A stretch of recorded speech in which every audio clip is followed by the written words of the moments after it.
الفاتحہ۔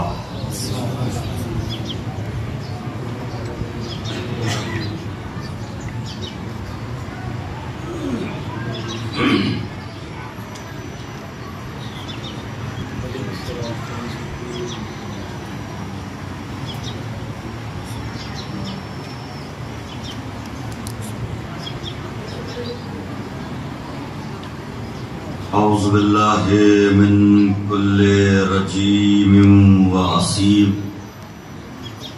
بسم اللہ الرحمن الرحیم۔ الحمد للہ الذی ہدانا لہذا وما كنا لنهتدی لولا ان ہدانا اللہ۔ لقد جاءت رسل ربنا بالحق والصلاة والسلام على رسول الثقلين محبوب رب المشرقين والمغربين وسيلتنا في الدارين جد الحسن والحسین ابی القاسم محمد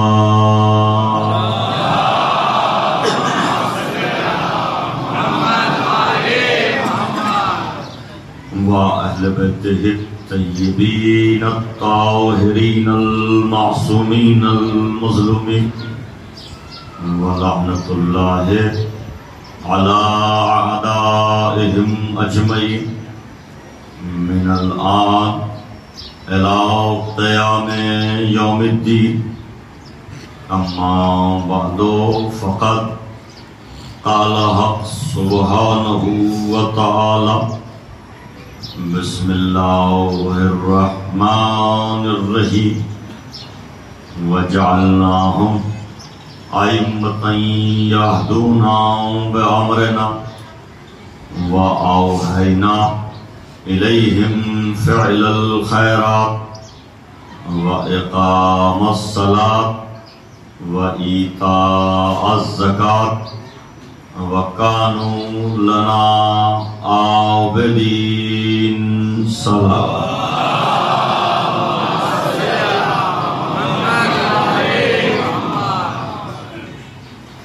عزاداران سرکار سید الشہداء اور ماتمداران اسیران کربلا، عشرہ اربعین اور اس کی آخری مجلس، آپ حضرات کا بے پناہ شکر گزار ہوں، تہہ دل سے شکر گزار ہوں۔ آپ حضرات نے اس عشرہ مجالس کے لیے اس حقیر اور اس طالب علم کا انتخاب فرمایا۔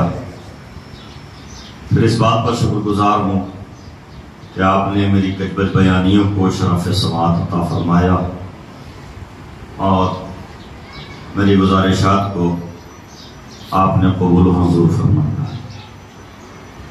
میں مسلسل اور پیغام آپ کی خدمت میں حاضر ہو کر سورہ انبیاء کے چند مقدس الفاظ کو سرنامہ سخن قرار دیتے ہوئے آپ کی خدمت میں حاضر رہا، جن کلمات کا ترجمہ یہی ہے کہ وَجَعَلْنَاهُمْ أَئِمَّةً يَهْدُونَ بِأَمْرِنَا، اور ہم نے انہیں امام بنایا ہے، پیشوا بنایا ہے، رہبر بنایا ہے، ہادی بنایا ہے۔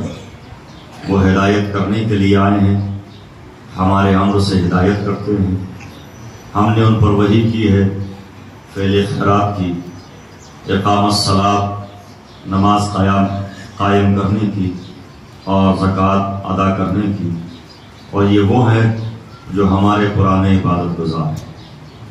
ان الفاظ کے ساتھ ساتھ ایک نہایت تجزیاتی سلسلہ جاری و ساری تھا جو آج اپنے اختتامی مراحل میں داخل ہو گیا۔ آج ہم نتیجے کی سطح تک پہنچ رہے ہیں، تو گزشتہ تمام تقاریر پر ایک جھجکتی ہوئی نظر ڈال کر آگے بڑھ جائیں، اور وہ اس طرح میں کل اور پرسوں اور مسلسل مجالس میں یہ بات عرض کرتا رہا ہوں کہ جو اللہ کے ہادی ہوتے ہیں، اللہ کے نمائندے ہوتے ہیں، اللہ کی طرف سے پیشوا بنائے جاتے ہیں، ان میں کوئی اختلاف نہیں ہوتا. وہاں مزاج میں اختلاف نہیں ہوتا، قول میں اختلاف نہیں ہوتا، بلکہ مزاج میں وحدت ہوتی ہے، طبیعت میں یکتائی ہوتی ہے، تینت ایک ہوتی ہے، انداز ایک ہوتا ہے اور طریقہ ایک ہوتا ہے.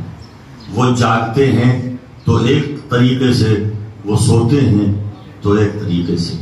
مسجد میں ہوں تو نبی کی طرح، محراب میں ہوں تو نبی کی طرح، مصلی پہ ہوں تو نبی کی طرح. لفظ بدلیے، امامت شبیہ رسالت ہے، امامت تصویر نبوت ہے. تو امام وہی ہوگا جو منبر پر آئے تو نبی کی طرح، محراب میں ہو تو نبی کی طرح، مصلی پہ ہو تو نبی کی طرح. کوئی جاگتے ہوئے دیکھے تو نبی کی طرح، کوئی سوتے ہوئے دیکھے تو نبی کی طرح. یہ ساری باتیں میں دلائل کے ساتھ آپ کے سامنے عرض کر چکا ہوں اور بتا چکا ہوں کہ امام ہونا کسے چاہیے. جمعرات کی روٹیاں کھانے والا امام نہیں ہوتا، جسے ہلاکت کا خوف ہو وہ امام نہیں ہوتا. جو بیٹیوں سے غسل کے مسئلے پوچھتا ہو وہ رہبر نہیں ہوتا.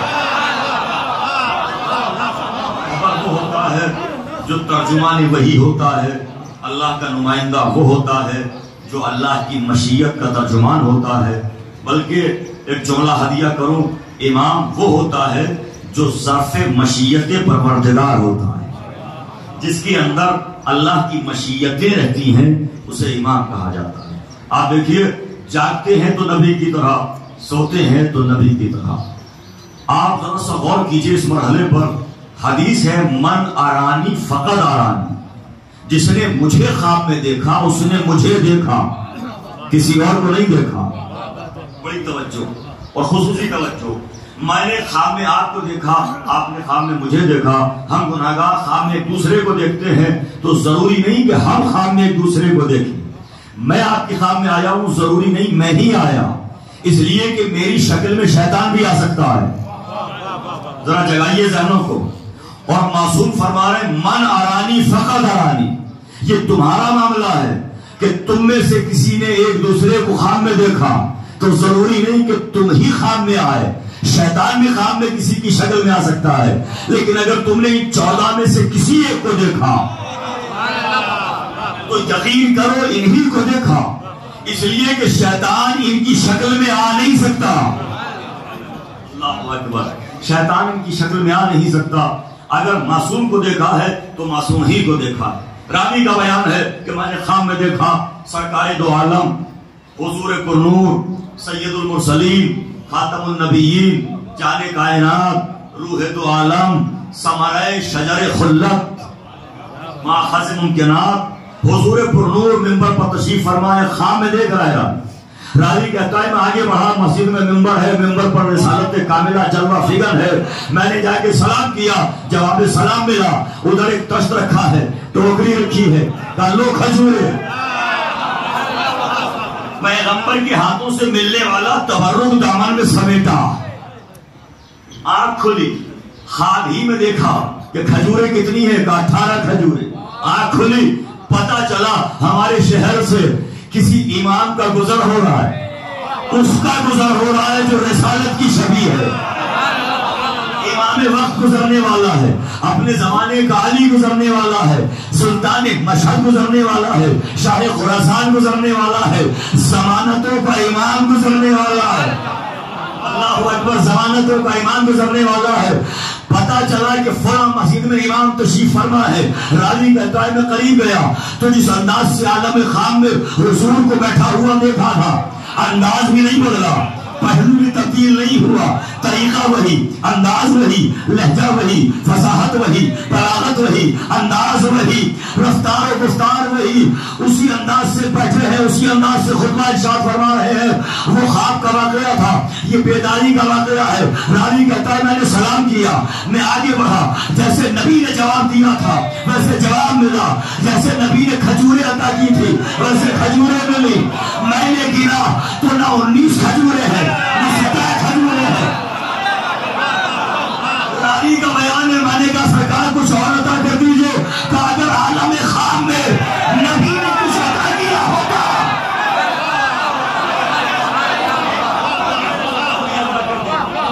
آپ نے دیکھا امامت شبیہ رسالت، امامت تصویر رسالت ہے، امامت شبیہ نبوت ہے. میں نے جو کچھ عرض کیا ہے اس اشرے میں، ہر گفتگو پر روشنی ڈالتے ہوئے آگے بڑھ رہا ہوں. جہاں طبیعت ہے، طینت ہے، انداز ہے، طریقہ ہے، اور اسی امام کا واقعہ ہے. جب مامون الرشید نے آپ کو ولی عہد بنایا، پہلی بات تو یہ کہ ولی عہد بنانا اس کی مجبوری ہو گئی. مجبوری میں بنایا ہے، محبت میں نہیں بنایا. انہی کے نام پر تو حکومت کر رہے تھے، اور اگر محبت میں بنایا تو پھر زہر دیا کیوں؟ اچھا نبی کا قول تھا کہ ہمارا ہر ایک محمد ہے، ہر ایک محمد ہے، ہر ایک محمد ہے. تو لوگوں نے آزما کے بھی دیکھا، الگ الگ انداز سے آزما کے دیکھا. داماد بھی بنایا تھا. اللہ اکبر. میں دیکھ رہا ہوں کہ اگر میں آہستہ بول رہا ہوں تو آپ آہستہ سنتے ہیں یا جملے کی گہرائی تک پہنچتے ہیں. داماد بھی بنایا تھا. پرانی عادت ہے، داماد بنا کے آزماتے ہیں. ولی عہد بنایا، نومینیٹ کیا کہ ہمارے بعد آپ ہوں گے. پہلی بات تو سرکار نے بہت منع کیا، مجبور کیا گیا، اور بے پناہ مجبور کیا گیا. جب بات جان تک آ پہنچی تو اب جان کا بچانا واجب ہے. اس لیے امام نے ولی عہدی کو اس لیے بھی قبول کر لیا کہ اس کے ذریعے سے لوگوں تک پہنچنے کا راستہ ہموار ہوگا، علوم آل محمد کی تبلیغ ہوگی، نشر و اشاعت ہوگی، دین پھیلے گا. اس لیے ولی عہدی کو قبول کر لیا. مگر مولا نے قیامت کا جملہ کہا، الگ الگ انداز سے تاریخوں میں ملتا. مولا نے فرمایا اگر یہ حکومت تیرا حق ہے تو مجھے کیوں دے رہا ہے، اور اگر یہ اللہ دیتا ہے تو دینے والا تو کون ہے؟ مگر مجبور کیا گیا کہ آپ کو ولی عہد بننا. آپ نے ولی عہدی کو قبول کیا، اور جب ولی عہدی کو قبول کیا، چونکہ رمضان میں ولی عہدی کا واقعہ ہوا تھا، رمضان کے بعد ایک بڑا جو پروگرام ہونے والا ہے وہ عید کا ہے، نماز عید آنے والی. پیغام بھیج دیا گیا ایک دن پہلے، سرکار آپ نماز پڑھائیں. مولا نے کہا نہیں، روزانہ والوں سے پڑھواؤ، جنہیں وظیفے دیے جاتے ہیں ان سے پڑھواؤ، جو سرکاری ہیں ان سے پڑھواؤ. پھر مجبور کیا گیا آپ پڑھائیں گے. خدا کی قسم قیامت کا جملہ کہا ہے، فرماتے ہیں اگر یہ اصرار ہے کہ میں نماز پڑھاؤں تو میری ایک شرط ہے، میں نماز ویسے پڑھاؤں گا،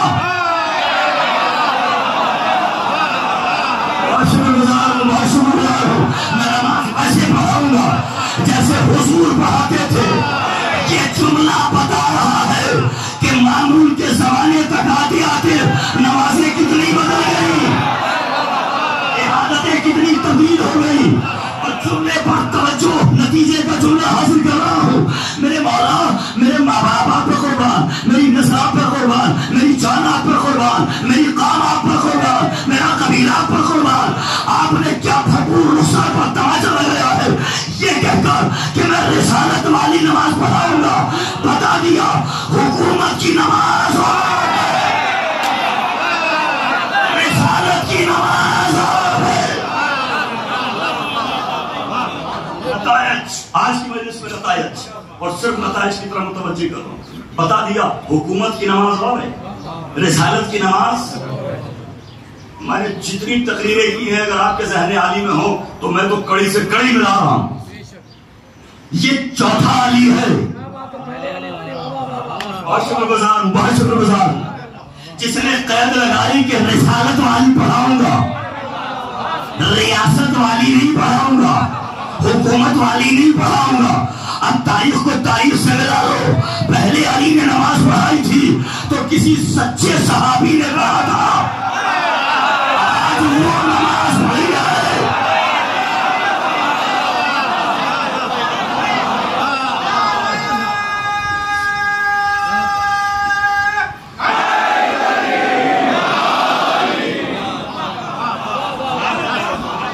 اور سرکار امام رضا علیہ السلام آپ کی خوشنودی کے لیے ایک صلوات پڑھیے محمد علیہ وسلم.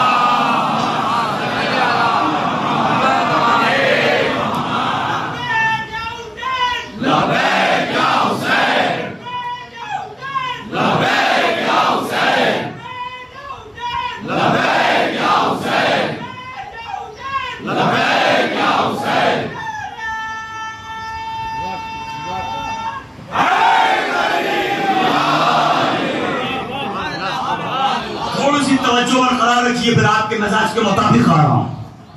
ظاہر ہے کہ گفتگو کو خلاصہ پذیر بھی ہونا اور جتنی گفتگو ہوئی ہے اس پر مہر تصدیق بھی سخت ہونا. کڑی سے کڑی ملتی ہے تو زنجیر بنتی ہے. ہم اپنی گفتگو کی کڑی سے کڑی کو اس لیے ملائے رکھنا چاہتے ہیں کہ کہیں سے کوئی فاصلہ نہ ہو. جب کڑی سے کڑی مل کر مضبوط زنجیر بنتی ہے تو فتووں کے ہاتھ توڑ نہیں پاتے. یہی میرا مولا ہے. جب مرد تک پہنچنے والے ہیں وہ خبر ملی کہ فرزند رسول آ رہے تو ایک ہجوم ہے. آپ سوچئے کہ جہاں 24,000 میڈیا والے ہوں, میں نے آج کے اعتبار سے زمانے کے اعتبار سے ترجمہ کیا, 24,000 جہاں راوی ہوں, صرف 24,000 صرف قلم کاغذ لے کے لوگ آئے ہیں. وہاں مجمع کتنا ہوگا, خلقت کتنی ہوگی, آرام کتنی ہوگی. جہاں 24,000 قلم کاغذ لے کر لوگ آئے ہو, نہ جانے کیوں میری بات پر توجہ نہیں فرما رہے ہیں. جہاں صرف میڈیا والے, راوی, لکھنے والے, نوٹ کرنے والے 24,000 ہو, وہاں کتنا بڑا مجمع ہوگا. اور یہ بھی کیا کیا جائے اس بات کو بھی کہ یہ بھی میرے مولا نے انتقام لیا ہے. کل نبی کو کاغذ قلم نہیں دیا تھا تو صحیح, آج اگر فرزند رسول کے کلام کو سن کر محفوظ کرنے کے لیے 24,000 قلم آ جائے.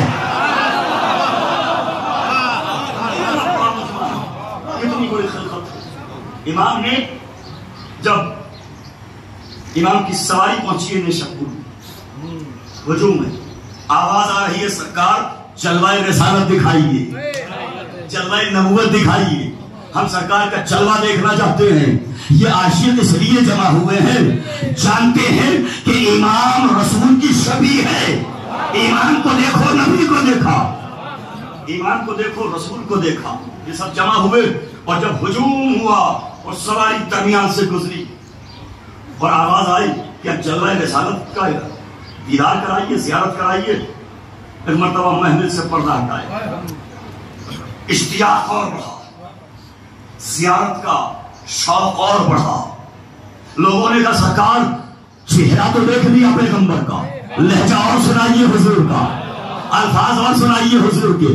تو میرے امام نے فرمایا کہ مجھ سے میرے والد نے, ان سے ان کے والد نے, ان سے ان کے والد نے, ان سے ان کے والد نے, اور یہ سلسلہ پیغمبر تک پہنچایا. اس سلسلے کو مسلمانوں کے بڑے علماء نے مانا ہے کہ یہ سلسلۃ الذہب ہے, یہ سلسلۃ الذہب ہے. اس میں کوئی راوی ایسا نہیں جو عصمت کبریٰ کی مسند پر نہ بیٹھا ہو. یہ سلسلہ تو ذہب ہے اور علماء نے لکھا ہے کہ یہ وہ سلسلہ ہے کہ اگر اس سلسلے کا نام لکھ کر پانی پر پھونک کر کسی دیوانے اور مجنوں پر پھینک دیا جائے تو وہ عقل مند ہو جائے گا, اس کی دیوانگی ختم ہو جائے گی, وہ صاحب شعور ہو جائے گا. میں بھی تو یہی کہنا چاہتا ہوں کہ جب آپ نے ناموں کے لیے طے کر دیا کہ نام لکھ کر پانی پر پھونک مار دی جائے تو دیوانہ عقل مند ہو جائے تو لعنت کرو اس عقیدے پر, اس عقیدے پر جس عقیدے میں یہ بات آئی کہ نبی کو ہزیان ہو گیا, نبی کو بخار ہو گیا.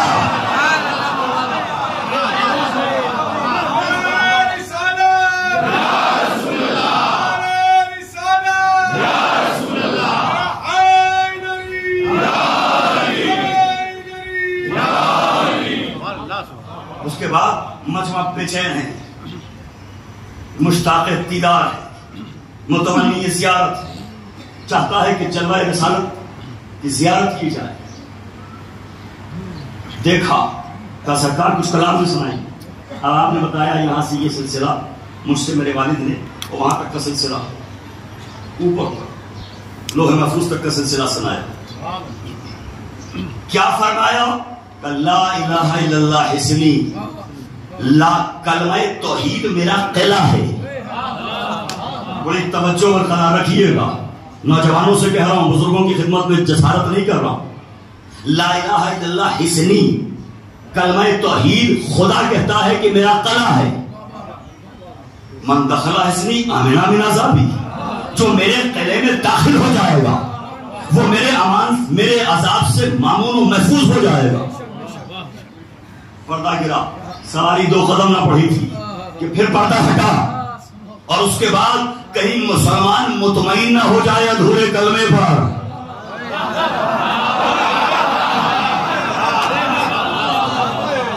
ناقص اذانوں پر مطمئن ہو جانے والوں سنو، امام نے پھر پردہ ہٹایا اور کہا ولیکن بشرطہا وشروطہا، اللہ کی توحید کا اقرار قلعہ ہے، مگر ایسے ہی قلعہ نہیں ہے کہ ہر ایک کے لیے امن ہے، ہر ایک کے لیے امان ہے، ہر ایک محفوظ ہو جائے گا، ہر ایک کے لیے قلعہ محفوظ قرار پائے گا.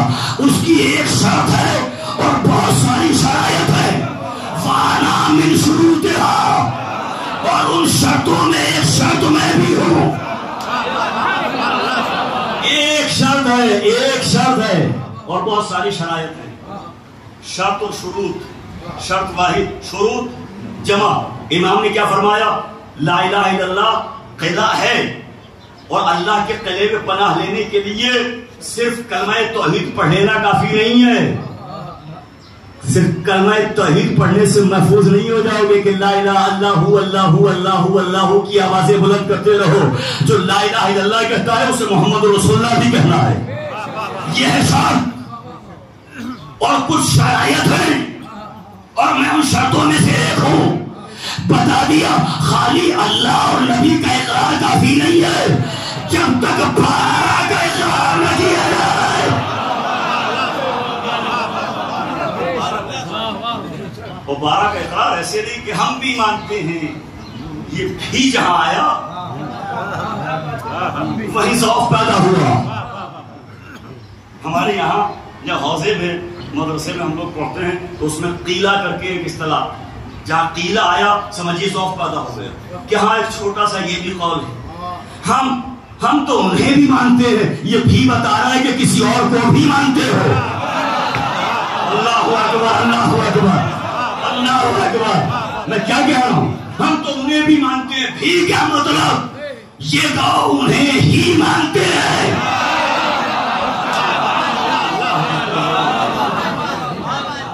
ظاہر ہے کہ ہر مسلک کے لوگ بیٹھے ہیں اور یہ بات میں کہتا ہوں اور ہمیشہ کہتا ہوں، آج پھر دہراتا ہوں اس بات. پتا نہیں میں نے یہاں یہ بات عرض کی ہے کہ نہیں، مجھے یاد نہیں، مگر جملہ سنیے. لوگ کہتے ہیں یہ شیعہ نبی کو نہیں مانتے، ہم سے زیادہ کون مانے گا؟ اس لیے کہ ہم نے آج تک جسے مانا ہے نبی کی وفاداری کی وجہ سے مانا ہے.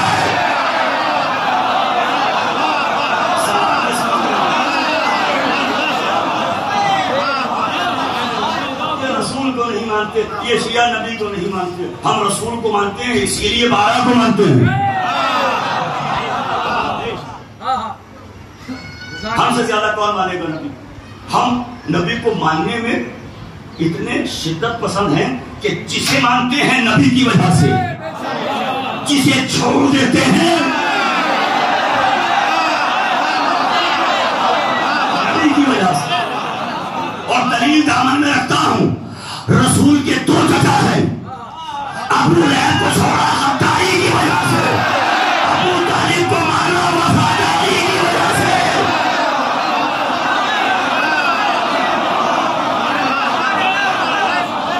صلوات پڑھیے محمد و آل محمد پر.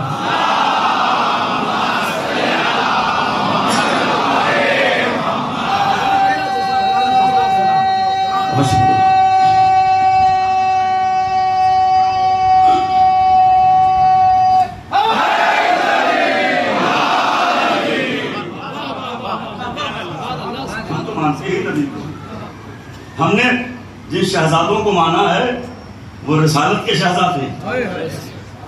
ہم نے جن اماموں کو مانا ہے وہ نبی کے وارث.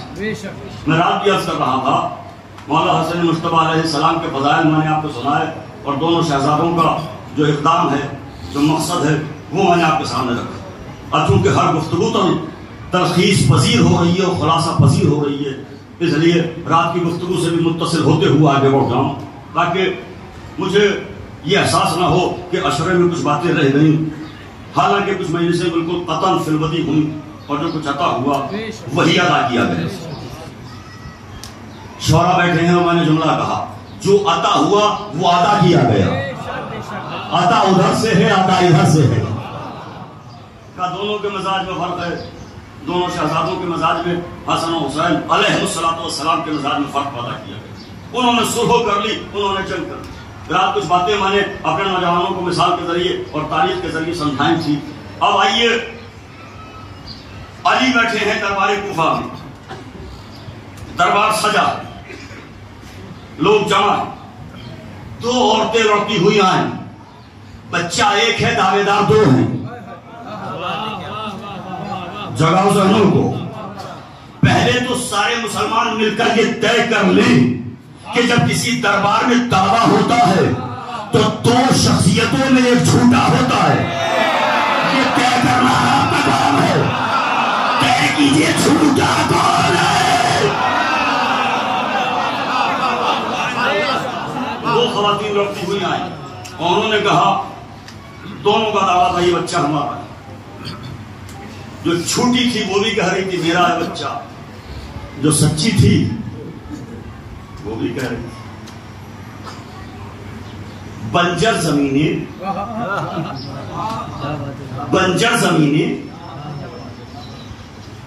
جو نبی کے گھر میں رہ کے بھی بنجر ہی رہے۔ کل کچھ عرض کیا تھا، اسی بات کو دوسرے انداز سے عرض کر رہا ہوں تاکہ مسلسل ہو جائے گفتگو۔ کل سپہر 4-5 بجے والی مجلس میں کوئی اشارہ کیا تھا، اتنی بنجر کہ نبی کے گھر میں رہی۔ جس زمین پر نبی چل جائے وہ سرسبز و شاداب ہو جائے، جس راستے سے نبی گزر جائے وہ سرسبز و شاداب ہو جائے۔ بد نصیبی کی انتہا ہے کہ اتنی بھی توفیق نہ ہوئی کہ نبی کی خدمت میں آ کے کہے یا رسول اللہ سب کے گھر میں چراغ جلے، ہماری گود خالی ہے۔ کچھ بد نصیب عورتیں تاریخ میں، بد نصیب عورتوں کا تذکرہ قرآن میں سورہ تحریر میں موجود ہے کہ نبیوں کے گھر میں تھی، نوح کے گھر میں ہیں، جناب لوط کے گھر میں ہیں، مگر بد نصیب ہیں۔ بد نصیب ہونے کے لیے ضروری نہیں ہے کہ کسی بد نصیب گھر میں ہو تب ہی بد نصیب ہے۔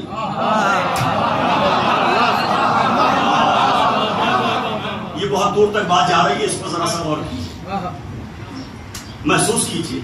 فرعون کے گھر میں موسیٰ بھی آ سکتے ہیں، اور نوح کے گھر میں، لوط کے گھر میں ایسی خواتین بھی آ سکتی ہیں۔ تو بد نصیب ہونے کے لیے ضروری نہیں، اور خوش نصیب ہونے کے لیے بھی ضروری نہیں۔ جملہ کہہ رہا ہوں، محفوظ کیجئے گا جملے کو۔ خوش نصیب تھا وہ جسے علی نے اپنا بیٹا کہا، پیدا کہا ہوا بیٹا علی نے اپنا کہا۔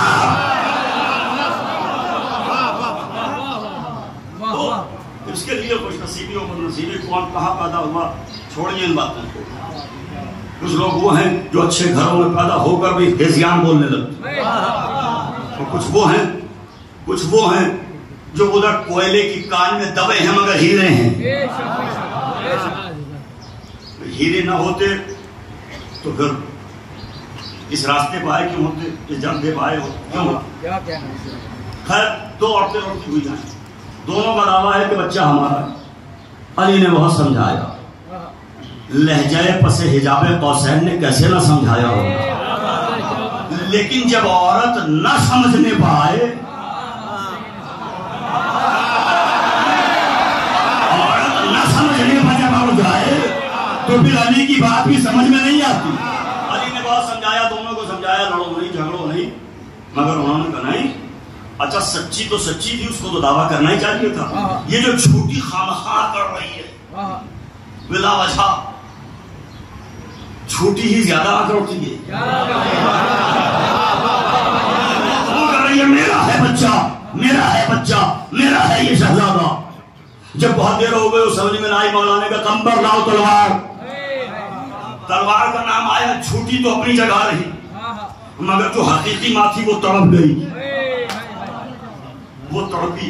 ذرا سا جملے پر غور کیا ہوتا نا، جو جھوٹی ہوتی ہے اس کی طرف سے ساری امت قربان ہو جائے، سارے بیٹے قربان ہو جائے، وہ تو یہ چاہتی ہے میری محمل سلامت رہے.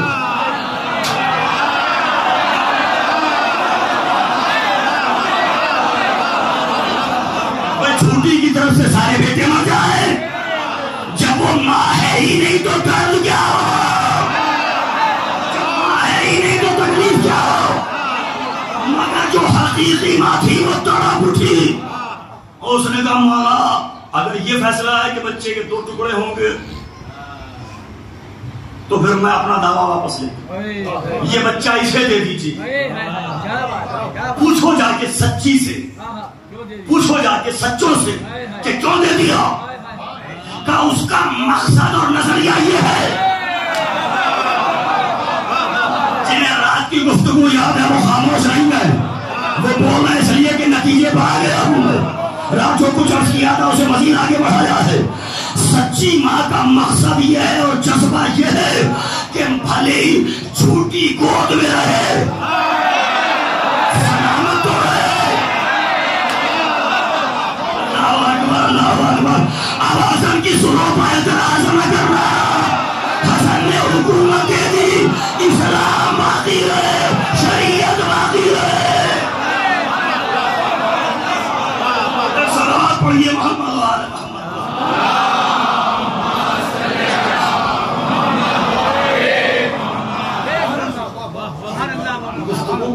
گفتگو سے مسلسل کرو, ہم کو لفظ نہیں کرو, مگر پھر بھی لوگ کر رہے ہیں.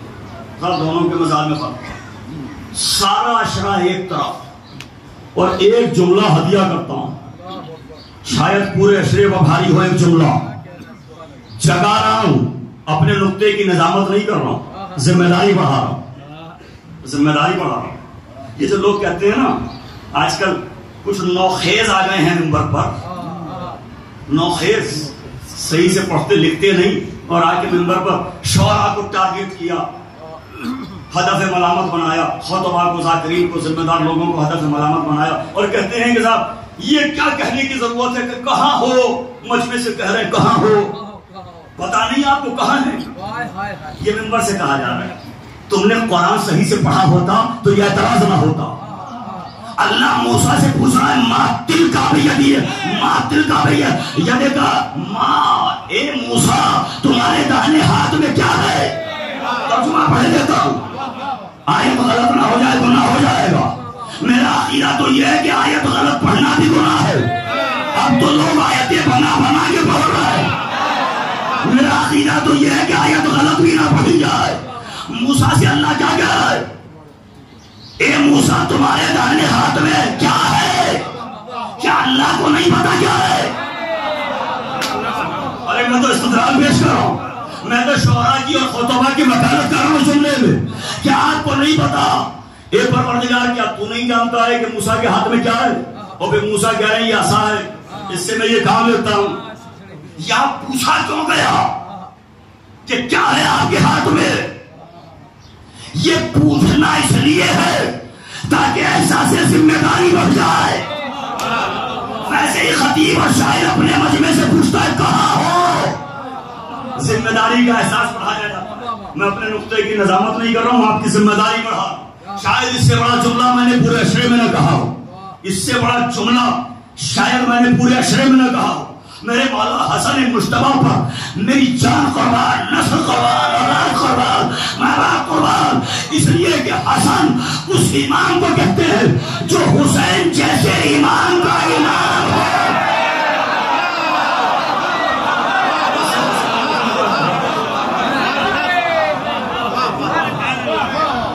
جو حسین جیسے امام کا امام ہے اسے حسن مجتبیٰ کہا جاتا ہے. اب ظاہر ہے کہ بزرگ تو بہتر جانتے ہیں, ان کے لیے تقریر نہیں ہوتی, تقریر ہوتی ہے نوجوانوں کی. مولا حسن کے لیے 2 کانسیپٹس کلیئر نہیں. شاید کبھی کہیں ہوا کوئی بات ہو سکتا ہے کہ قند مقرر ہو جائے مگر توجہ برقرار رہے. کبھی کبھی بات کو دہرانا اس لیے بھی ضروری ہوتا ہے تاکہ آپ بھول نہ جائیں, مجمع بھول نہ جائے, نوجوان سامعین بھول نہ جائیں. ایک تو یہ کہا جاتا ہے کہ معاذ اللہ مولا حسن مجتبیٰ کی نسل میں امامت نہیں ہے. یہ کتنا غلط جملہ ہے کہ مولا حسن کی نسل میں امامت. حدیث رسول کیا کہہ رہی ہے؟ الحسن والحسین امامہ قامہ و قائدہ. ایک حدیث تو یہ ہے، یہ دونوں امام ہیں، چاہے بیٹھے رہیں تو امام ہیں، کھڑے رہیں تو امام. اب میں آپ سے پوچھ رہا ہوں یہ کیا معنی ہے کہ بیٹھے رہیں تو امام، کھڑے رہیں تو امام؟ کہا صاحب یہ خطیب ہیں، یہ عالم ہے، بیٹھے رہیں تو عالم، کھڑے ہونا ہے تو عالم. یہاں بیٹھنے اور اٹھنے سے مراد وہ نہیں ہے، مقصد یہاں کنایا ہے، کنائے سے کام لیا گیا ہے. حسن اور حسین دونوں امام ہیں، بیٹھے تو امام، کھڑے ہو تو امام. مطلب یہ کہ سلو کریں تو امام. دوسری حدیث کیا ہے؟ حسن اور حسین سیدہ شباب اہل جنت، دونوں شہزادے جوانان جنت کے سیدہ تسنیہ ہیں. دونوں سردار، دونوں سید، دونوں رہبر، دونوں آقا، دونوں مولا، دونوں پیشوا، دونوں امام، دونوں ہمارے سید و سردار. نہیں، دونوں کو ہر فضیلت پر برابر رکھا، امام بنایا دونوں کو. ذرا جاگنا، نوجوانوں سے کہہ رہا ہوں، جگانا. امام بنایا دونوں کو، رہبر ہے دونوں، پیشوا ہے دونوں، امام ہے دونوں، ہادی ہے دونوں، سورہ کوثر کی آبرو ہے دونوں، قرآن کے ابنائے قرآنی ہے دونوں، رسول کے بیٹے ہیں دونوں، دوش رسول پہ ہے دونوں، زانو پہ ہے دونوں، آیتوں میں ہے دونوں، قرآن میں ہے دونوں، قصیدہ اللہ نے پڑھا دونوں کا، ناز برداری نبی نے کی دونوں کی، زبان دونوں کو چسائی.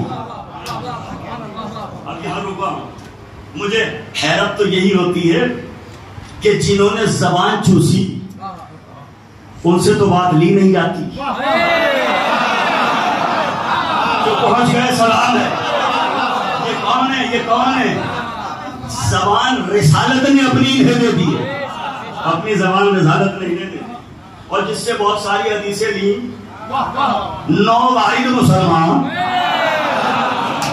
9 مولود کلمہ گو، جس کی عمر کا بھی لوگوں کو اندازہ نہیں ہے کہ عمر کیا ہے اور حدیثیں کتنی ہے، مزاج کیا ہے. نہیں، حضرت ابو ہریرہ نے نبی کا دودھ پی لیا تھا، جھوٹا دودھ جو حضور نے بچا کے رکھا تھا، وہ چوری سے پی لیا تھا.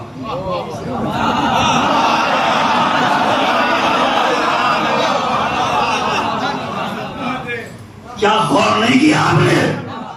جو نبی کا جھوٹا شربت یا دودھ یا پانی پی لے، اس سے تو ساری شریعت لیتے ہو، جنہیں نبی اپنی زبان چسائے.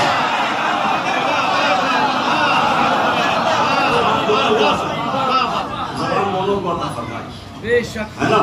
تو اب فضیلت کے ہر موڑ پر دونوں برابر ہے نا. توجہ برقرار ہے. فیصلہ کروں کہ دونوں کی ایمان نسل میں امامت ہے، آیتوں میں دونوں برابر، زانو پر دونوں، دوش پر دونوں، ناز پرداریاں دونوں کی، زبان دونوں کو چسائی. اللہ نے آیتیں دونوں کے لیے نازل کی. دونوں کی ناز پرداریاں خدا بھی کرتا ہے، نبی بھی. تو جب دونوں ہر موڑ پر برابر ہیں تو پھر امامت کا دونوں امام ہیں، حسن بھی امام، حسین بھی امام. یہاں تک تو فیصلہ برابر کا ہے. لیکن اس کے بعد نسل میں کس کی امامت جائے گی؟ یا حسن کی نسل میں ہو یا حسین کی نسل میں ہو. یہاں بھی اللہ نے عدالت سے فیصلہ کیا. حسن کے گھر میں بیٹی کو اتارا، حسین کے گھر میں بیٹے کو اتارا. ادھر فاطمہ بنت حسن، ادھر علی ابن الحسین، میرا چوتھا امام.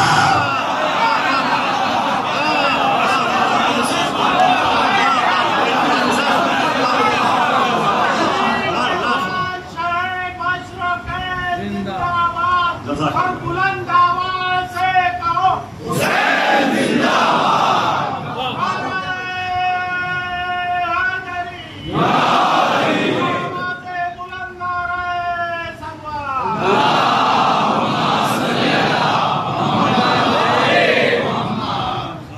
بہت جلدی آپ نے استقبال کیا اور بہت جلدی نتیجے کی سرحد تک آپ پہنچے. تو میرا وقت بچایا آپ نے 2-3 منٹ، ورنہ یہ بات سمجھانے میں کئی منٹ لگ جاتے. حسن کی بیٹی، حسین کا بیٹا، 2 عظمتوں کے دریا، 2 فضیلتوں کے سمندر، 2 عصمتوں کا حسین امتزاج.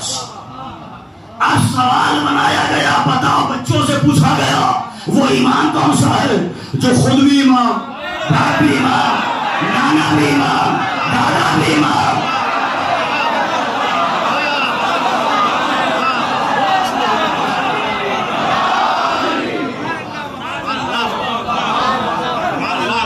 اب نہ کہنا کہ صرف نسل حسین میں امامت ہے، دونوں کو برابر رکھا ہے۔ یہ 3 دن پہلے گفتگو نہ ہوئی ہوتی تو ممبر پر یہ گفتگو چھیڑی نہ جاتی۔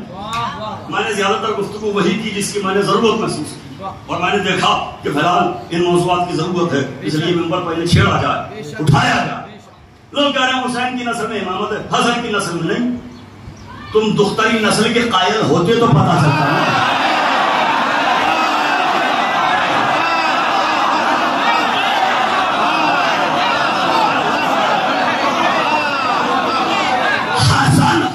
جملہ کہوں، حسن پیغمبر کا وارث ہے، نبی کے نواسے امام ہے، تو حسن کا بھی نواسا امام ہے۔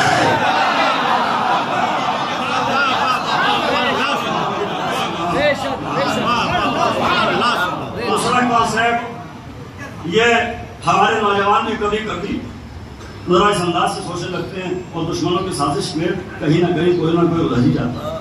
ظاہر ہے کہ جب جال اتنا بچھایا جاتا ہے تو کہیں نہ کہیں پاؤں پھنس جانا جال میں، تو ایک فطری چیز ہے۔ ابھی نوجوانوں کو یہی نہیں معلوم کہ آپ کا حسن بہادر کتنے، شجاع کتنے۔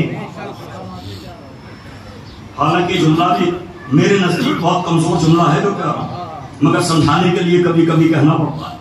تاریخیں پڑھو، اٹھاؤ اور تحقیق کرو۔ عباس کا نام اٹھانے والے نوجوانوں کی توجہ چاہیے۔ عباس حسن کے شاگرد ہیں،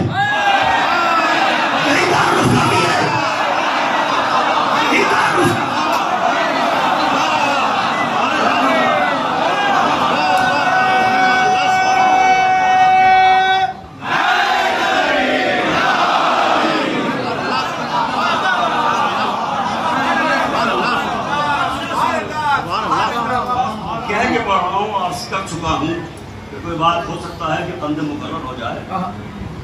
مولا حسن کے لیے دب کے سلح کر لی، جہاں سلح کا تصور آیا وہاں یہ تصور آتا ہے دب کے سلح کر لی۔ جملہ کہوں، امام بزدل نہیں ہوتا، شجاعت امامت کا جزو لا ينفک ہے، جزو لا ينفک ہے، اس جز کو اس سے الگ کیا نہیں جا سکتا۔ امامت اور شجاعت کو الگ کیا نہیں جا سکتا۔ اب میں لفظ دہرا رہا ہوں، نوجوانوں کی توجہ چاہیے، امام بزدل نہیں ہوتا، ہمارا امام تو بزدل نہیں ہوتا، کسی کا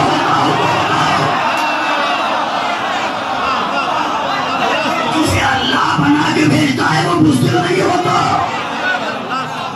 نبی کا حقیقی وارث ہوتا ہے، اور پھر بھی کہہ رہے صاحب دب کے سنو، جہاں سنو کا تصور آیا وہاں یہ کہ بھیا یہ بات بار بار عرض کی جاتی ہے اور پھر عرض کی جائے کہ حسن نے شرائط مانی نہیں ہے، شرائط منوائی ہے، شرائط بہادر منواتا ہے، کمزور نہیں منواتا۔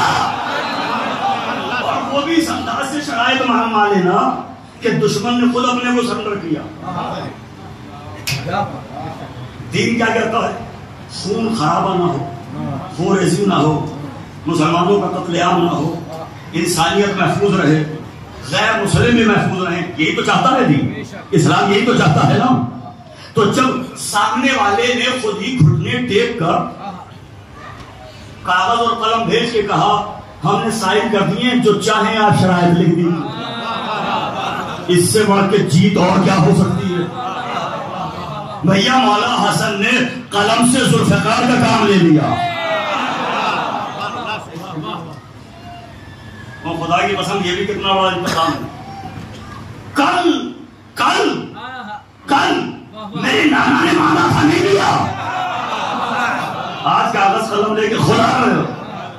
تو مولا حسن کے لیے اب اگر چونکہ آج مجھ سے بار بار یہ کہا جا رہا ہے کہ زیادہ پڑھیں، حالانکہ طبیعت کی ناسازی اور مسئلہ بے پناہ ہے، طبیعت ناساز ہے عقیدہ ساز میں، اس لیے ایک منظر دکھاتا ہوں۔ مولا حسن کی شجاعت کو سمجھنے سے پہلے مولا حسن کے اس بھائی کی شجاعت سمجھو جسے عصمت کبریٰ میں جگہ نہیں دی گئی. عصمت کبریٰ میں یہ جو مولا عباس علیہ السلام ہے نا، شہزادی زینب سلام اللہ علیہ، ان کے لیے تصور آتا ہے، آ رہے ہیں جناب مسلم، معصوم نہیں ہے، معصوم نہیں ہے، معصوم نہیں ہے، معصوم تو صرف 14 ہے. تو بھیا اگر 14 ہی معصوم ہیں تو آدم سے لے کر عیسیٰ تک جتنے انبیاء ہیں کیا وہ معصوم نہیں ہے؟ کیا فرشتے معصوم نہیں ہیں؟ ہم خاندان رسالت کی جس فرد کو بھی معصوم کہیں وہ ان 14 میں شامل نہیں کرتے.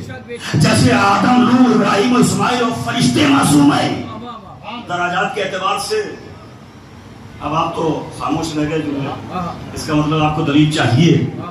دلیل اگر آپ کے پیش نگاہ ہوتی تو آپ بولتے، خاموش نہ رہتے. میں نے کہا حسین کی بہن شہزادی زینب معصومہ، مقصر بالولایہ. لوگ پریشان ہوئے، کیسے معصومہ کہہ دیا؟ ایران گئے ہو، 8ویں امام کی بہن معصومہ ہے، ان کی زیارت کی ہے، وہ معصومہ نہیں ہے. خاندان رسالت کی یہ رسیم ہستیاں ہیں. ایسے نہیں کہہ رہا ہوں، پڑھ لکھ کے بول رہا ہوں. جنگ جمل علی نے اپنے بیٹے محمد سے کہا حملے پر جاؤ. جب کہا تب گئے. ایک مرتبہ ایک حملے پر گئے، ایک دستہ لے کر. علی کا بیٹا فاتح خیبر کا نام ہے محمد ابن علی المعروف حنفیہ، محمد حنفیہ. گئے قیامت کی جنگ. ایک حملے پر جب گئے تو آپ کے ساتھ ایک صحابی رسول خزیمہ ابن ثابت، علماء رجال نے ان کے بڑے فضائل لکھے. صحابی رسول کی فضیلت سنا تاکہ یہ بھی کلیئر ہو جائے کہ ہم صحابہ کی فضیلت کے قائل ہیں. مگر بھیا جن کے فضائل ہوں انہی کے تو پڑھے گا. میں نے آہستہ کہا تو آہستہ ہی آپ نے دادی ہے جملے. جس کے ہوتے ہیں فضائل وہی تو پڑھے جاتے ہیں.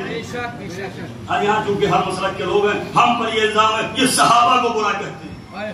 خدا کی قسم ہم صحابہ کو برا نہیں کہتے، مگر کان کھول کے بات سنو، صحابی کو برا نہیں کہتے، برے کو صحابی نہیں مانتے.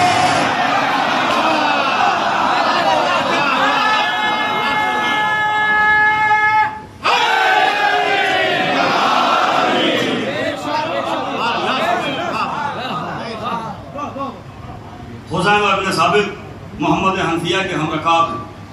حملے پر گئے اور اس حملے میں اتنی شدت تھی کہ چاروں طرف سے دشمن نے گھیر لیا. یہ جو مولا کائنات کا ایک دستہ گیا محمد حنفیہ کی قیادت میں، چاروں طرف سے گھر گئے. جب گھرے تو چاروں طرف سے نیزے، خنجر، زخم، تیر، تلوار، تبر. یہ خزیمہ ابن ثابت وہ ہیں جو ذو الشہادتین ہیں. اسلام میں 2 گواہیاں ہوتی ہیں نا، مگر اس صحابی کی ایک گواہی 2 گواہیوں کے برابر ہے. یہ جملہ یاد رکھنا، یہ ایک گواہی دے تو 2 گواہوں کے برابر ہے. اس صحابی نے واپس آ کر مولا کی خدمت میں مبارکباد پیش کی اور شکریہ ادا کیا اور ایک جملہ کا مولا آج ہم دشمنوں میں چاروں طرف سے ایسے گھر گئے تھے کہ اگر محمد حنفیہ کے علاوہ کوئی اور ہوتا ہم نے کوئی زندہ بچ کے نہ آتا. سمجھ میں آیا کتنا بڑا بہادر ہے علی کا بیٹا. مگر آپ بتاؤں کہ نبی کا بیٹا کتنا بڑا بہادر ہے. ارے رات کی گفتگو آپ نے بھلا دی. حد سے پہلے جو میں نے کہا تھا وہ آپ کے ذہن میں علی میں ہوتا تو جملہ سماعتوں کے تاج محل میں گونج رہا ہوتا. یہ ہے علی کے بیٹے، حسن ہے نبی کے بیٹے. علی کا بیٹا بہادر شجاع، پورے حرم میں شجاعت کا لہر مارا. مگر ایک موقع ایسا آیا، مولا نے کہا بیٹا پڑھو. دشمنوں کی الغام، تیر، حملے، محمد رکے. محمد کو روکا، حسن کو نیزہ دے کے کہا جاؤ. جس لشکر پر عرب کا اتنا بڑا بہادر حملہ نہ کر سکا جو علی کا بیٹا ہے، حسن مجتبیٰ گئے اور بہت آسانی کے ساتھ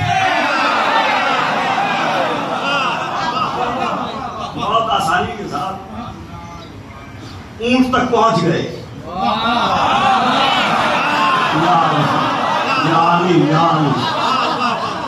ایک ہی ہفتے میں اونٹ تک پہنچ گئے.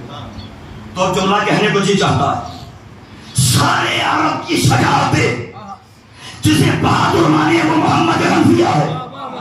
محمد حنفیہ کی شجاعت جان رک جائے وہاں سے حسن کی شجاعت کا آغاز ہوتا ہے.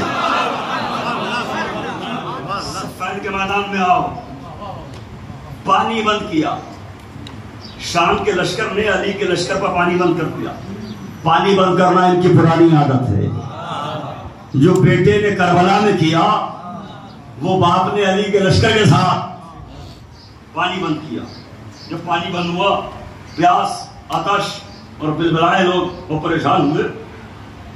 مولا حسن نے دیکھا ایک حملہ کیا فرات پر قبضہ گھاٹ پر قابض ہو گئے ایک ہی حملے میں. میں تو بہت تیزی سے سنا گیا آپ کو اور کچھ کہہ گیا اس جملے میں بھی اگر آپ نے غور کیا. ایک معمولی سے حملہ کیا گھاٹ پر قبضہ فرات پر قبضہ.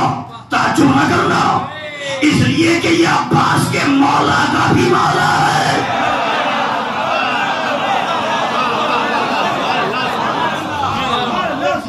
شجاعت نہیں پڑی گا فضائل نہیں سنائے گا.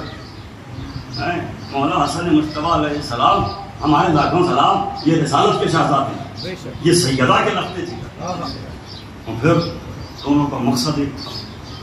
دونوں کا نظریہ ایک ہے. مطمع نظر ایک ہے. مطلوب و مقصود ایک. یہ شریعت کے وارث ہیں. ہم نے دیکھا ہے حکومت والے دو سگے بھائی بھی ہوں تو لڑنے لگتے ہیں. اللہ اکبر. عباسی خلفاء کی پوری تاریخ پڑھی ہے میں نے ایک جملے. عباسی خلیفہ دو سگے بھائی تھے. دونوں ایک دوسرے کے آمنے سامنے مقابلے پر ہو گئے. یہ حکومت والے ہیں. یہ رسالت ہدایت اور امامت والے ہیں کہ دو بھائی ہیں مگر مقصد ایک نظریہ ایک انداز ایک اور طریقہ ایک. رات میں نے عرض کیا کہ حسن سے حکومت مانگی جا رہی اور حسین سے بیعت مانگی جا رہی. آقا حسین سے مطالبہ ہے بیعت کا. اب کچھ نادان بننے کی کوشش کرنے والے نادان لوگ نادان ہیں نہیں لوگ نادان بنتے ہیں جان بوجھ کر. تجاہل تغافل ہے نا. بھیا وہ یزید مقابلے پہ آیا تھا خدا رحمان اور رحیم ہے ہو سکتا ہے معاف کر دے. تو پھر شیطان پر لعنت کیوں پڑھ رہے؟ پتہ نہیں آپ مجلس میں ہیں کہ چلے گئے. نوجوانوں سے کہہ رہا ہوں مجلس میں ہو نا کہ بھئی یزید کو برا نہ کہیے ہو سکتا ہے خدا معاف کر دے. تو میں پلٹ کے کہوں گا شیطان پر لعنت نہ کیجئے. وہ رحیم ہے کریم ہے غفور ہے وہ معاف کر سکتا ہے کہ نہیں. ہو سکتا ہے اللہ شیطان کو معاف کر دے. اب جملہ کہوں جملہ آہستہ کہوں گا آہستہ سننے کی اجازت نہیں دوں گا. عقیدے سے عقیدہ ملے تو بولیے گا ضرور. ہو سکتا ہے خدا یزید کو معاف کر دے. میں نے ایسے خدا کو خدا ہی نہیں مانا.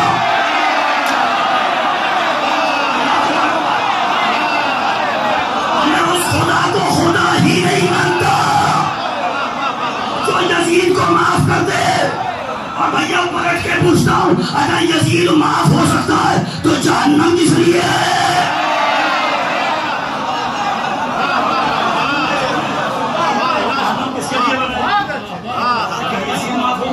سبھی معاف ہو جائیں پھر تو سبھی معاف ہو جائیں.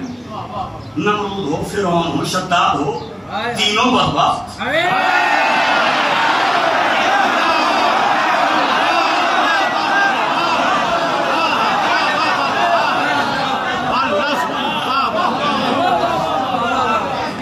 تو پھر جہنم بنی کس لیے ہے بھائی؟ اگر یزید معاف ہو جائے گا تو جہنم بنی کس لیے ہے؟ جملہ عرض کروں جہنم تو بنی ہی حسین کے قاتل کے لیے. جہنم تو بنی ہی فاطمہ کے قاتلوں کے لیے.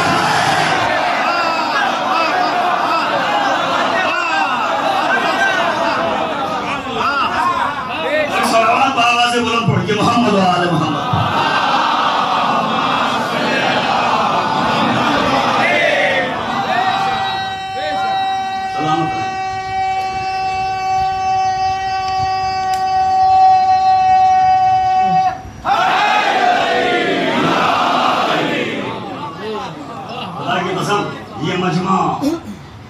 سیلاب، یہ آزادار، یہ ٹھاٹے مارتا ہوا سمندر.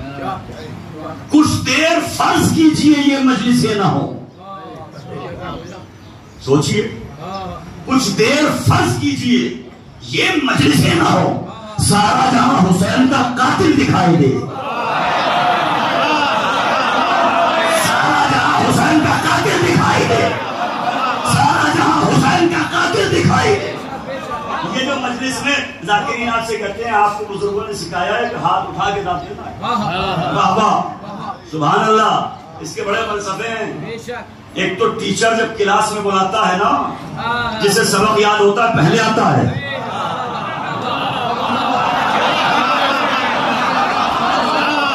پہلے آنے والے تو بولیں گے نا. جسے سبق یاد ہوتا ہے پہلے آتا ہے، جس کا ہوم ورک مضبوط ہوتا ہے گھبراتا نہیں ہے، ڈرتا نہیں ہے. سبق یاد ہے، ڈرے گا کیوں؟ پہلے آئے گا. دوسری بات، جس کا سبق اچھی طرح اسے یاد ہے، اور ٹیچر نے کہا کسے یاد ہے، سب سے پہلے ہاتھ اٹھایا. مجلس میں وہی ہاتھ اٹھاتا ہے جسے حسینی داستان کا سبق یاد ہوتا ہے. اور اب تیسری بات سنیے، یہ بزرگ بیٹھے ہیں. پہلے جب الیکشن ہوتے تھے، بلدیاتی الیکشن، گاؤں بستی میں الیکشن ہوتے تھے، تو پہلے مشینیں تو تھی. مشینیں تو اب آئی ہیں نا، یہ تو کسی کو لانے کے لیے آئی.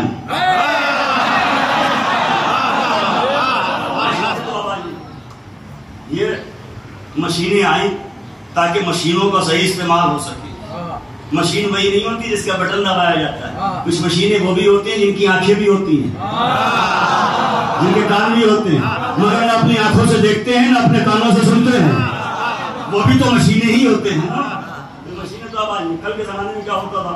کہا صاحب دو کینڈیڈیٹ ہیں، دو امیدوار ہیں، ان میں حقدار کون ہوگا کا فیصلہ ہو جائے.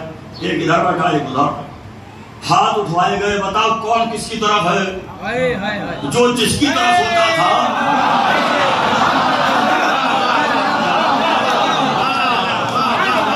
اچھا، اس کا ایک فائدہ تھا کہ لوگ منافق نہیں تھے، جھوٹ کے سامنے تھے.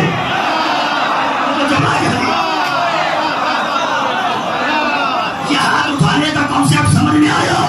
جو جس کی طرف ہوتا ہے اسی کی طرف سے ہاتھ اٹھاتا ہے، جو جتنا شدت سے چاہنے والا ہوتا ہے صرف ہاتھ ہی نہیں اٹھاتا. مجلس میں یہی ہوتا ہے، جس کا حسین سے جیسا تعلق ہے.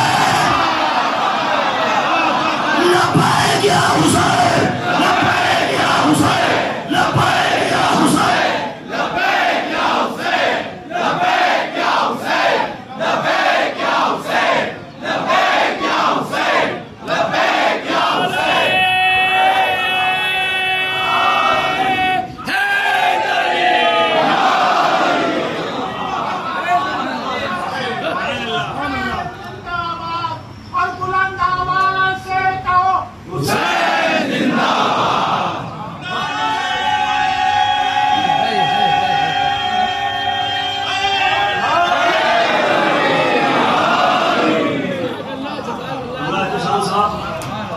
ظاہری طور پر آپ دور ہیں مگر ذہنی طور پر بہت قریب ہیں.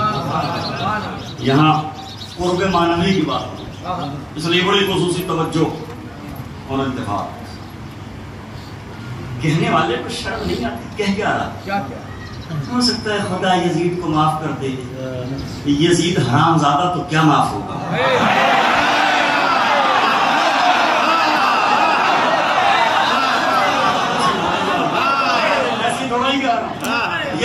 یہ جو لکھوا دیا گیا ہے نا کتابوں میں کہ اہل حرم کو جو رہا کیا تھا، اہل حرم کو جو رہائی ملی تھی، نبی کو خواب میں دیکھا تھا.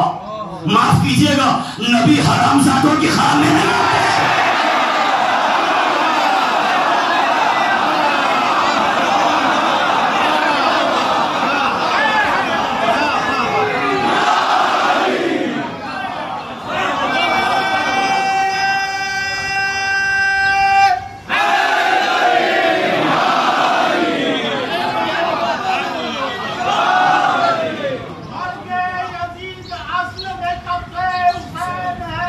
اور اسلام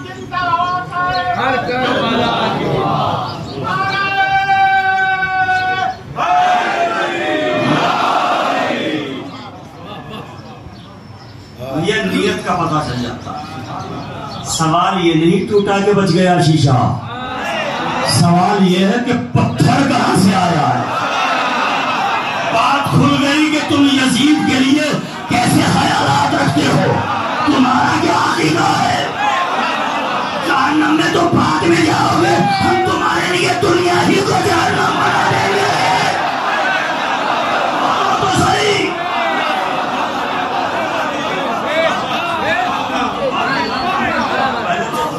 اس دنیا ہی کو تمہارے لیے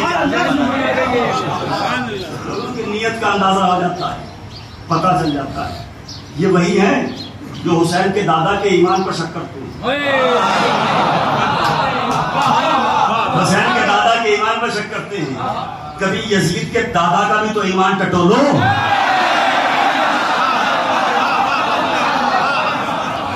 ایمرجنسی میں کلمہ پڑھنے والا ابو سفیان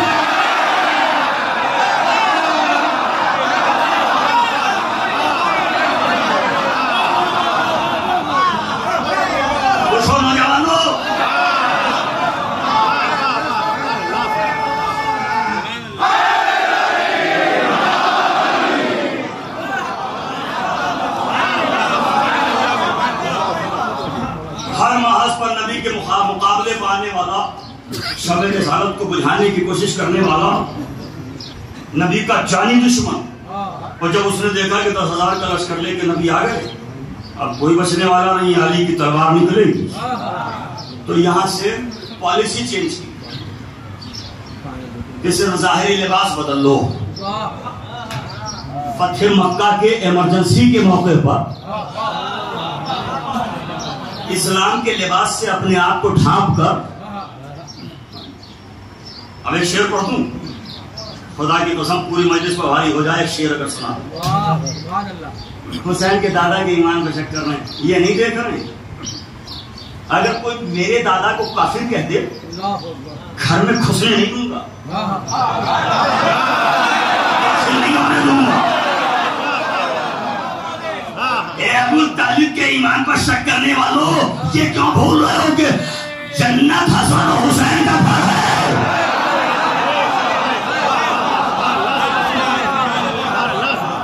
کچھ لوگ کھلی کھلی آنکھوں سے خواب دیکھ رہے، جنت میں جائیں گے، جنت میں جائیں گے، خواب ہی دیکھتے رہو، جنت میں جائیں گے۔ جو جنت کے مالک ہیں ان کی وفاداری نبھائے بغیر کوئی جنت میں نہیں جائے گا، کوئی جنت سے گزر نہیں جائے گا، وہ جنت نہیں محسوس کرے گا۔ بس بہن کے دادا کے ایمان پر شک کرنا۔ کبھی معاویہ کے معنی بھی تو سمجھو کہ کیا ہے۔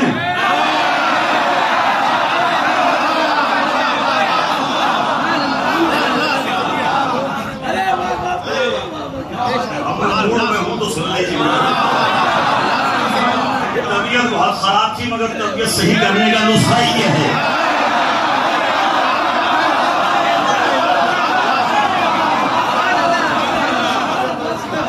لغت میں جا کے دیکھو، مولویوں سے پوچھو تو صحیح، چھپاتے کیوں ہو معنی بتاؤ۔ ہم سے کوئی پوچھے علی کے معنی بتاؤ، ہم فخر سے کہیں گے علی کے معنی اعلیٰ، علی کے معنی بالا، علی کے معنی بلند، علی کے معنی عرفہ۔ ہم تو فخر سے کہیں گے، یہ چپکے چپکے دعوت فکر دے رہا ہوں، یزید کے باپ کے نام کے معنی بھی تو دیکھو، بھونکنے والی۔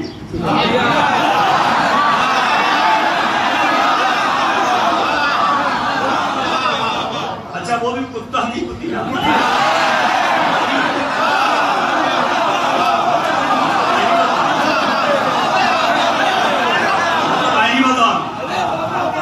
ممتا جھوٹی ہوتی نہیں، جو ممتا دیکھ لیتی ہے ماں کی آنکھیں وہ کوئی دیکھ نہیں پاتا۔ ایک ماں نے اپنے بچے کو دیکھا تو کہا حیدر ہے،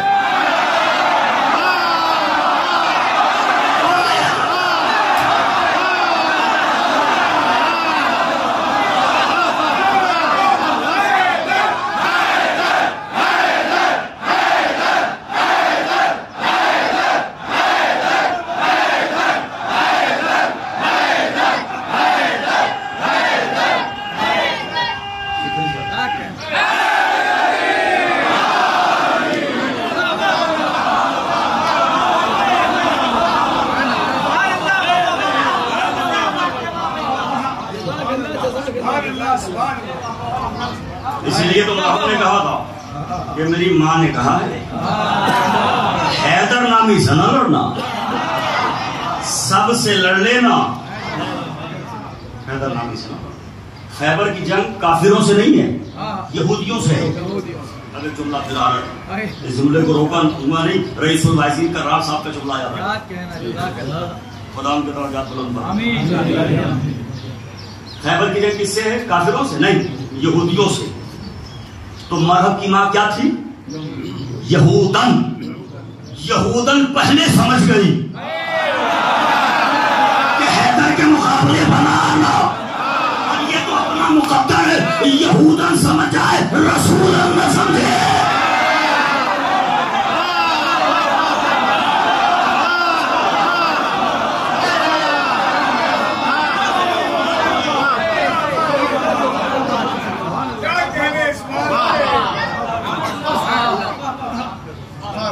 کیا کہنا جزاک اللہ صاحب، میں عرض یہ کر رہا تھا کہ سب کے خاندان کا ٹولو کون کون کب کب ایمان لایا، بزازی کی دلالی کرنے والے، بزازی کی دلالی کرنے والے ہمیں بتائیں گے کہ ایمان ابو طالب کیا ہے۔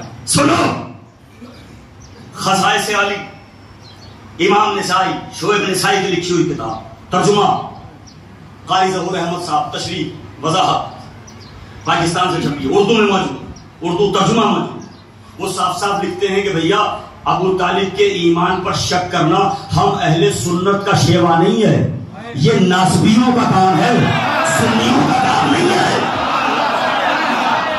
صاف صاف لکھا ہے وضاحت میں،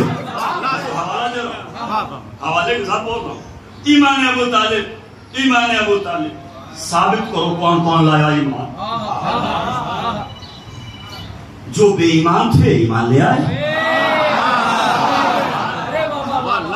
اب ایک شعر پڑھ رہا ہوں، اس کے لیے بات یہاں تک آ گئی، بات دور نکل گئی اور بہت دور تک نکل گئی۔ شعر سنو، کافر ہی کہیں گے وہ ابو طالب کو، کافر ہی کہیں گے وہ ابو طالب کو، کافر ہی کہیں گے۔ اب دوسرا مصرع سننا، کافر ہی کہیں گے وہ ابو طالب کو جن لوگوں کی نظروں میں مسلمان ہے یزید۔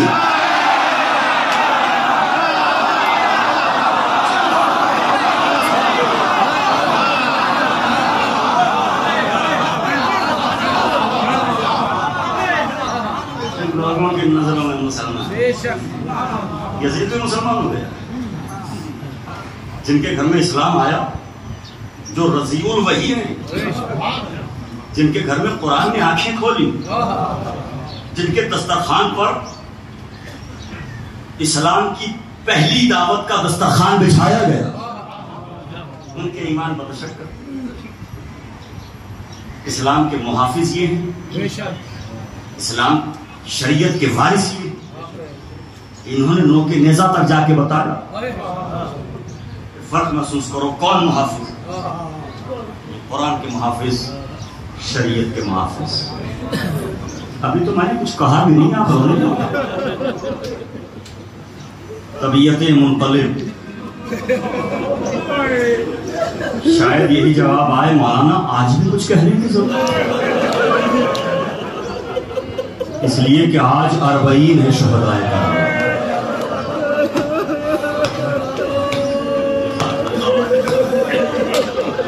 اجرکم اللہ، بس سر و سینہ پیٹ کے روئیے آج۔ اے مولا، یہ عزادار آئے ہیں، ان کے گریے کو قبول کیجئے، مولا ان کے پرسے کو قبول کیجئے۔ جیے تو اگلے برس ہم ہیں اور یہ غم پھر ہے، جو چل بسے تو یہ اپنا سلام ہے۔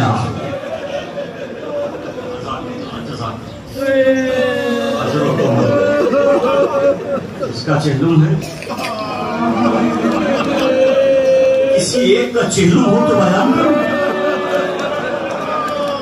72 کا چہلم ہے، حسین کے اصحاب انصار کا چہلم ہے، بنی ہاشم کے جوانوں کا چہلم ہے، اولاد حسین،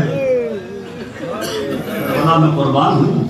اولاد ابو طالب قربان ہوئی ان کا اور آپ میں نے رہائی سنا یا جب شام کے قید خانے سے رہا ہو کے چلے ہر بی بی مڑ مڑ کے قبر سکینہ کو دیکھا اور سب سے زیادہ جو حالت متغیر ہے وہ روا ہے. شہزادی زینب کہتی ہے بیٹا سجاد ذرا دیکھو رواب قبر سکینہ کو چھوڑنے کے لیے آمادہ نہیں ہے. تعویذ قبر سے لپٹ کے کہتی ہے بچی اے میرے لال سکینہ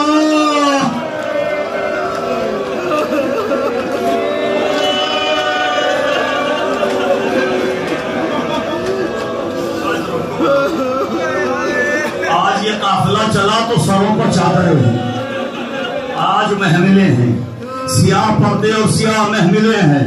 مولا سجاد کہتے ہیں پھوپھی اماں کدھر سے چل رہا ہے؟ کہا بیٹا پہلے کربلا جانا ہے, پہلے بھائی کا چہرہ مانا. جب یہ لٹا ہوا قافلہ کربلا کی طرف بڑھا, عزادارو آج ہی کا وہ دن تھا جب جابر ابن عبداللہ انصاری جو صحابی رسول ہیں, نابینا ہے, آنکھوں سے دکھائی نہیں دیتا, آج قبر حسین کی زیارت کے لیے کربلا میں موجود تھے. وہ غلام ساتھ میں تھا, ادھر کسی قافلے کی آہٹ محسوس ہو رہی تھی, ادھر آقا حسین کی قبر سے لپٹ لپٹ کے جامع بیان کر رہے تھے. عجب نہیں صاحب معرفت صحابی رسول ہے, جواب سلام آیا ہو, گفتگو بھی ہوئی ہو, لیکن ایک مرتبہ قبر میں زلزلہ آیا, آواز آئی جابر دور ہٹ جاؤ, جتنا ممکن ہو سکے دور چلے جاؤ.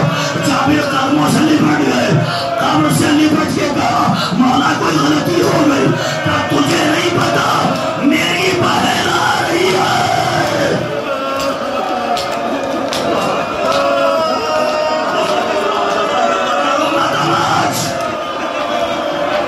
تم پر کوئی پابندی نہیں ہے, تمہیں رونے پر کوئی تازیانے نہیں مارتا, تمہیں رونے پر کوئی تماچے نہیں لگاتا.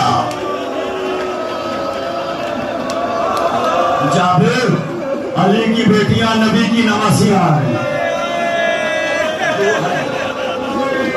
ذاکرین نے یہاں پر اس انداز سے بھی پڑھا, ذاکرین اس انداز سے بھی پڑھتے ہیں کہ جب شام کی طرف سے مولا سجاد کا آنے والا قافلہ کربلا کی حدود میں داخل ہوا, اس وقت نابینا صحابی رسول جنہیں آنکھوں سے دکھائی نہیں دیتا قبر مولا عباس کی مجاوری کر رہے ہیں, قبر سے لپٹے ہوئے بیان کر رہے ہیں. کان میں گھنٹیوں کی آواز آئی, اس زمانے میں طریقہ یہی تھا نا, محسوس کیا کہ قافلہ آ رہا ہے, قبر سے اٹھے, شام کا رخ کیا, قافلے کو خطاب کیا اور ایک جملہ کا قافلے والوں آہستہ آنا, قافلے والوں ادب سے آنا, تہذیب سے آنا, اس لیے کہ یہاں پیدل چل کر آنا, اونٹوں پر بیٹھ کر نہ آنا. تمہیں پتہ نہیں عباس اور حسین کی جاگیر ہے.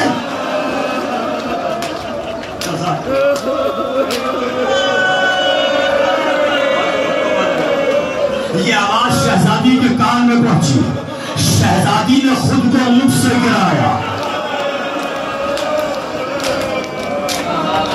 جزاک اللہ, اگر آج شہزادی گری ہے نا تو کچھ یاد دلاؤں. 11ویں محرم کو جب یہ قافلہ چلا تھا, زینب کے ہاتھ بندھے تھے, اس وقت بھی زینب نے ماجائے کی لاش پر خود کو گرایا تھا. اے بھائیہ زینب کے پاس کفن بھی نہیں ہے. اگر اس وقت حالت کچھ اور تھی, اس وقت حالت یہ تھی کہ ہاتھ پسے گردن بندھے تھے, آج ہاتھ کھلے ہیں.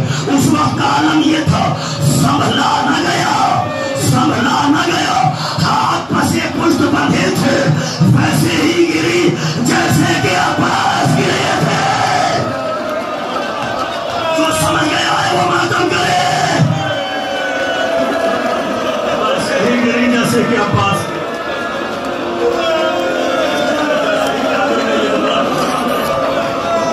جابر نے یہ اعلان کیا کہ یہاں سواریوں میں بیٹھ کے نہ آنا, پیدل چل کے آنا. شہزادی اونٹ سے گری، آواز سجاد جابر سے کہو یہ جملہ دہراتا ہے۔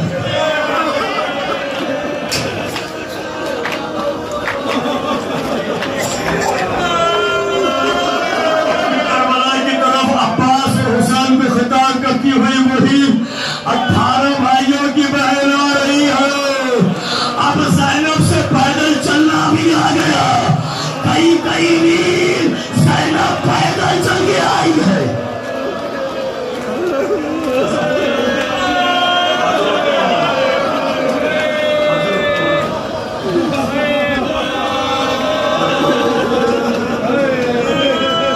بڑے خطیب سے میں نے یہ جملہ سنا، خدا ان کی روح کو شاد کرے، ان کے درجات بلند فرمائے، اور آقا حسین کے مقبول ترین ذاکروں میں مزید ان کا شمار ہو۔ قیامت کا جملہ پڑھتے تھے وہ اس وقت، وہ کہتے تھے کہ جیسے ہی زینب اونٹ سے گری اور پیدل چلی، قبر عباس میں زلزلہ آ گیا، آواز دی جابر تجھے نہیں پتا تو نے کسے پیدل بلایا؟ جابر کہتے ہیں مولا میں نابینا ہوں مجھے نہیں پتا۔ زینب کی آواز آئی جابر تم تو نابینا ہو، ہمیں تو آنکھیں رکھنے والوں نے نہیں پہچانا۔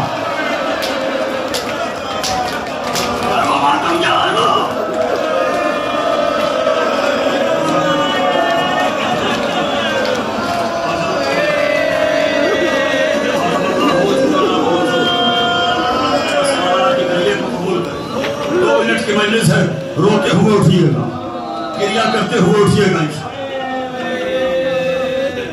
اس لیے کہ 40 ہے کہ یاد دلا رہا ہوں بار بار۔ جب شہزادی زینب اور مولا سجاد اور یہ قافلہ عباس کی قبر پر پہنچا نا، تو زینب نے ایک مرتبہ ننھی سی قبر کو دیکھا، ایک مرتبہ سجاد کو دیکھا، پھر قبر کو دیکھا، سجاد کو دیکھا، ایک جملہ کہا، یہ ہمارے ایک استاد تھے مولانا مظفر حسین قاسمی صاحب، وہ پڑھا کرتے تھے جملے کو، میں اپنے انداز سے پڑھ رہا ہوں، مفہوم وہی ہے۔ ایک مرتبہ سجاد کا چہرہ دیکھ کے کہا، بیٹا سجاد میرا غازی کوئی بچہ تو نہیں تھا۔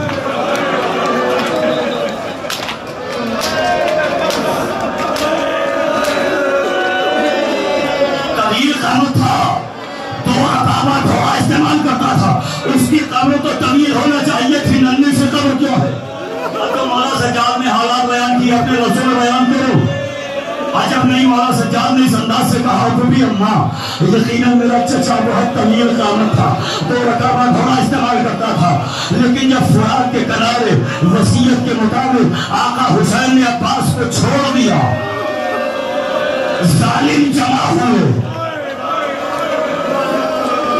ظالموں نے اجماع کیا، اور ایک یہ بات طے بھائی، یہ رائے طے بھائی کہ جس نے زندگی میں عباس سے کوئی زخم کھایا ہو، جو کبھی زندگی میں عباس کے مقابلے بنا جا سکا ہو، وہ چاہے فرات پر لاشا پڑا ہے، کوئی ملعون نیزہ لے کے آیا، کوئی ملعون تلوار لے کے آیا، کوئی خنجر لے کے آیا، غازی کی لاش کے ٹکڑے کیے، ٹکڑوں کو سجاد نے جمع کیا، ننھی سی قبر بنائی۔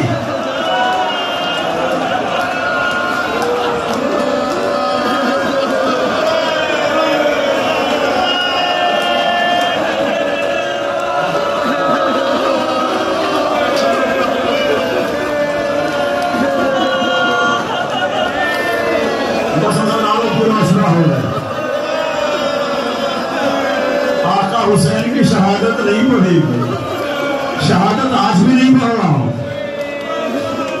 بس ایک جملہ سنا رہا ہوں، اسے سن لیا اور غور کر لیا تو تڑپتے ہوئے اٹھیے گا۔ آج اس کا چہروں میں حسین، اس کا چہروں میں اس کی شہادت کا کہ 2 جملے تو سنو نا، اشرا مکمل نہیں ہوتا جب تک فرزند زہرا کی شہادت کے 2 جملے نہ پڑھے جائیں۔ حسین کی قوم بیویوں نے سب ماتم کیا، مولا سجاد ہوئے، آقا حسین کی قوم۔ آپ سنتے ہیں کہ زینب نے 70 قدم کے فاصلے سے دیکھا، سن کے اتنا روتے ہو؟ جو کربلا گئے ہیں ذرا پوچھو کہ ان کے دل کی کیا کیفیت ہے. 1400 برس کے فاصلے سے آج زائرین کی یہ کیفیت ہوتی ہے جب زینب ماجائے کی قبر پر پہنچی ہوگی. سارا منظر یاد آ گیا ہوگا نا.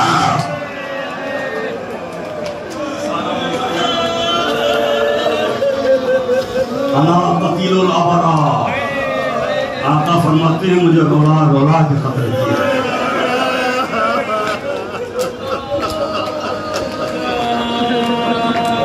میں خود بھی اپنی ہمت جمع کر رہا ہوں کہ 2 جملے پڑھ سکوں، اس لیے کہ میرا بھی دل چاہتا ہے کہ آپ کے ساتھ بیٹھ کر میں بھی ماتم کروں. کوئی مسائل پڑھنے والا ہو اور بین ہے آج مولا کا ماتم کیا جائے، مولا کے مسائل سنے جائے. عبداللہ سنو آقا حسین کو کیسے شہید کیا گیا، تجزیاتی انداز سے عرض کرو. آپ سنتے ہیں نا کہ شمر نے گستاخی کی، سمجھ لیا. پھر آخر ایمان کا فتنہ سنتے ہو کہ جسے پسے گردہ سے ذبح کیا گیا. ماجرا کیا ہے، ذبح کیسے کیا گیا؟ پہلے مرحوم سینے کی طرف سے ذبح کر دیا. آقا نے فرمایا چہرے سے نقاب تو ہٹا تاکہ میں وہ نشانیاں دیکھ لوں جو میرے نانا نے مجھ سے بتائی ہے کہ میرے قاتل میں ہوں. جب تصدیق ہوئی پہلے ادھر سے ذبح کر.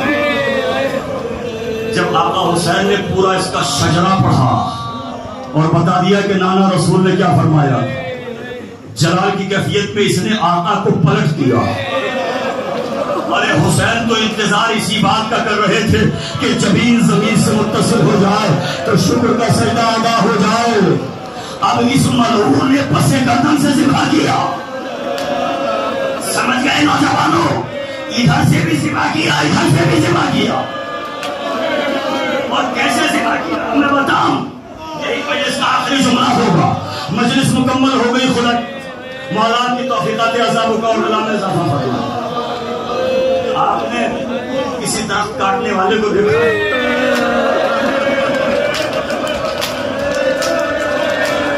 سید کے جڑے ہوئے ہاتھ دیکھ لو. سید ہاتھ چھوڑ کے کہہ رہا کہ چولہے کو سن لینا. لکڑی کاٹنے والے کو دیکھا ہے کہ درخت کو کیسے کاٹتا ہے. درخت کو کاٹنے کے 2 ہی انداز میرے سامنے ہیں. اب میری طرف دیکھنا لفظوں میں بیان نہیں کر سکتا ہوں، اشارے میں بتا رہا ہوں. یا تو لکڑی کو آرے سے ایسے کاٹا